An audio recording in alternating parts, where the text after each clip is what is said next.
Welcome to the online tutorial sessions for economics. I am Avnash Lambert, your economics guru, and today we are going to continue our fourth chapter, which is money in banking. In the previous video, we had studied about the functions of central bank, in which we had completed some of the functions, and there was one more function which was control of credit or credit control. So in today's video and the next video, we are going to understand the credit control of the central bank, how they control the credit creation. Now, what is credit creation or how to control that credit creation? Credit creation means the formation of money, how to create more money. Now, how the central bank controls it, that's the story here. It controls the money supply in the country by acting as a controller of credit. It's the function of central bank that it controls the credit creation. Now, there are two methods. In today's video, we are going to study about the first method, which is quantitative method. By the quantitative method, we can control the credit in quantitative terms. We can bring that quantity to a lower number. How? By few of the methods. There are 5 methods basically. By with the help of those 5 methods, we can control the credit. Now, the quantitative controls are also known as general control measures. How a central bank generally controls the credit creation? Those are the quantitative measures. The first measure is bank rate, or some people used to call it discount rate. Now, what is bank rate? Imagine there is one bank, ICICI Bank, and there is RBI. Now, if ICICI Bank wants some loan, then they will ask the bank, they will ask the RBI to give some loan. Now, in that case, only long-term loans. When we talk about bank rate, we talk about long-term loans. Now, the ICICI Bank will ask for long-term loans and the RBI will provide the long-term loans.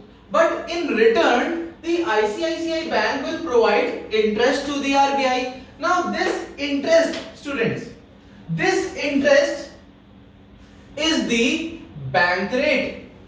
The interest which ICICI Bank is going to give to the RBI, the interest which is being charged by the central bank from the commercial bank for the long-term loans, that interest rate is known as bank rate or discount rate. Now, what happens with the bank rate? Imagine in the society, in the economy, if money supply is very much, now the function of central bank is to control the credit, right? So to control the credit, to control the money supply, to control the people to hold lots of money, to stop that, the bank, the RBI, the central bank will increase the bank rate. If they will increase the bank rate, then in that case, the commercial bank will be discouraged. For what? They will discourage the commercial bank so that they don't take long-term loans from the RBI. In that case, there will be some shortage of money in the commercial bank. Then in that case, there will be some desperation. In that desperation, they will charge high lending rate, high interest rate from the general public. In that case, if the lending rate is increased, then the general public will not ask for loans from the commercial bank, and thus the public will bring down their demand. Their demand will go down for the credit. They won't ask for loan anymore, and thus the money supply will go down. Let's understand it once again. If they increase the bank rate, it discourages the commercial bank so that they don't ask the RBI to give them loans, because the interest rate has increased and they don't want to give a high interest rate to the RBI. In that case, there will be some decreasing rate, there will be some decrease in their cash reserve, and due to that, the lending rate will be increased by the commercial banks for the general public. The general public will not be taking loans at the higher lending rate, then in that case, the demand for credit, the public, the people who are asking for loans, they won't be taking loans because of the high interest rate, and thus the money supply will decrease. Now, the next one is repo rate. What is repo rate? It is actually the same as bank rate, but the basic difference between bank rate and repo rate is, in the bank rate there were long-term loans and in the repo rate there are short-term loans, right? So, if the Axis Bank wants some short-term loans from the RBI, then the RBI will provide them loans, but the interest which is charged from the Axis Bank to the RBI, that interest rate will be known as repo rate. Is that clear? So students, that interest rate which is being charged from the commercial bank by the central bank, that interest rate is known as repo rate.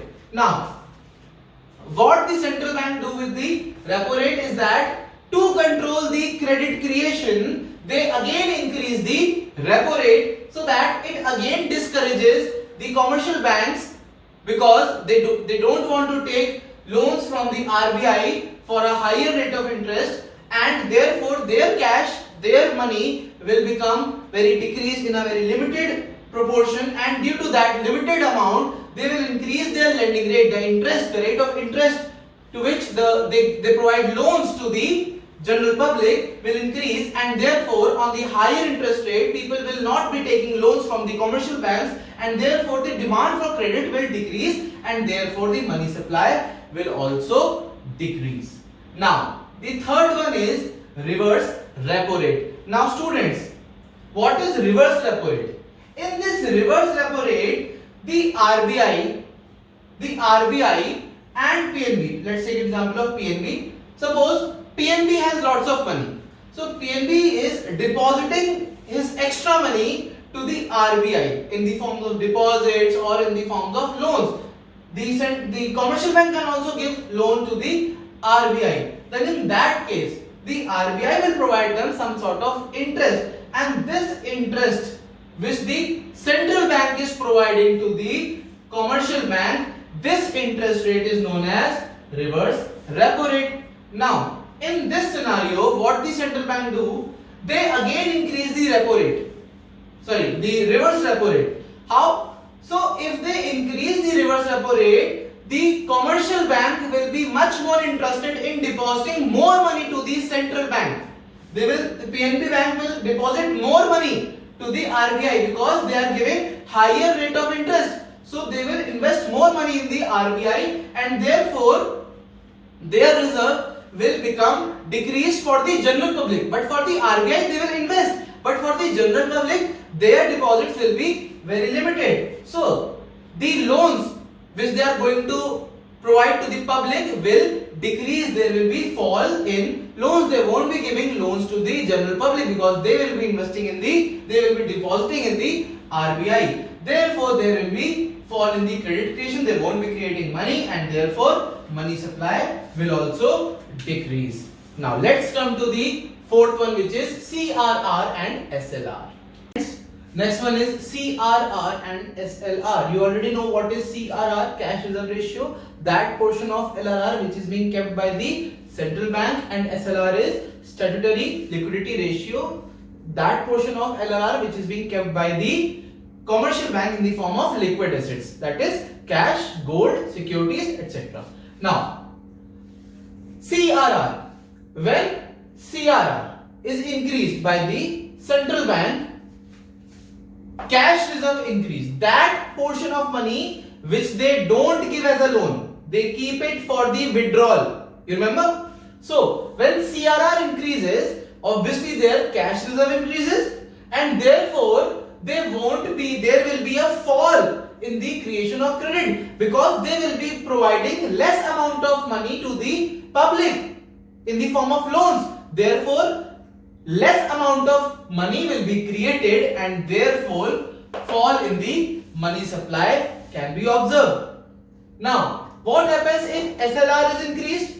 When SLR is increased, obviously liquid assets are going to increase, and in that case, if liquid assets are increasing, then in that case again there will be a fall in the credit creations, because again the LRR, the cash reserve has increased. And if cash reserve has increased, then in that case, they will be again providing very less amount of loans in comparison to the previous loans. So, if less amount of cash, less amount of loans is being given to the people, so less amount of money will be created, and therefore there will be a fall in the money supply.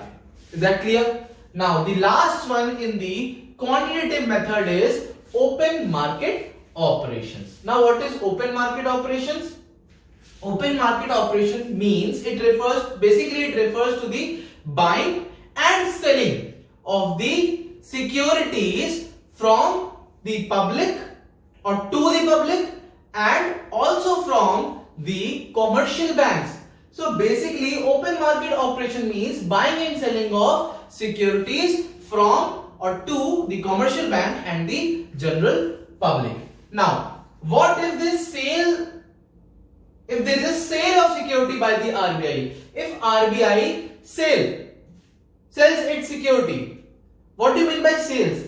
By selling means money will come to me.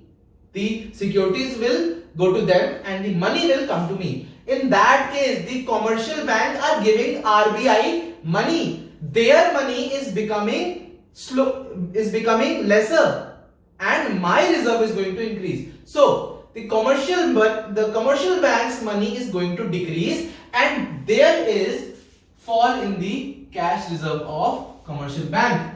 Their cash reserve is decreasing because I am selling my securities to them.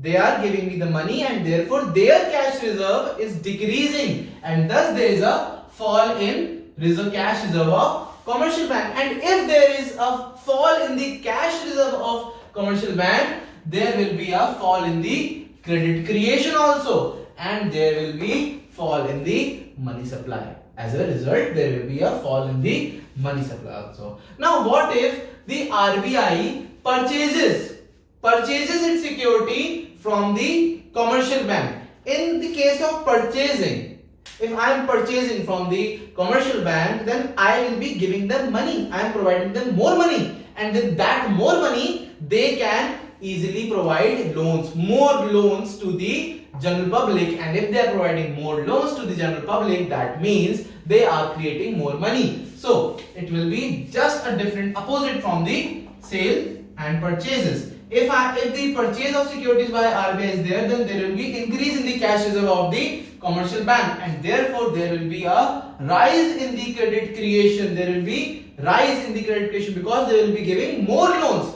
Therefore, rise in the credit creation, and thus there will be rise in the money supply also. But in this function of credit control, you need to control the credit. Fine. You don't need your credit to be reached to more people. You just need to control it. So you just need to mention the sale of security because it controls the money supply. So basically, in the quantitative method, that is the general control measures, there is bank rate. They increase the bank rate. Repo rate, they again increase the repo rate. Reverse repo rate, they again increase the reverse repo rate. And these CRR and SLR, they both increase the CRR and SLR, and there is a sale of security by RBI. So to learn things, you just need to increase the repo rate, increase the reverse repo rate, increase the bank rate to control the credit. If I need to expand, increase the money supply, you need to decrease them. If I am asking to control, you need to increase. If I am saying to increase the money supply, you need to decrease these rates. And in the open market operation, you need to purchase in case of increasing the money supply, and in the case of controlling the money supply, you need to sell your securities by RBI. So that's all for this video. We have completed the quantitative methods, and in the next video we are going to learn about the qualitative methods, and there are few things which are remaining in this chapter, or we have missed some few smaller concepts we will do in the next video. So that's all for today's video. Stay home, stay safe, and see you soon.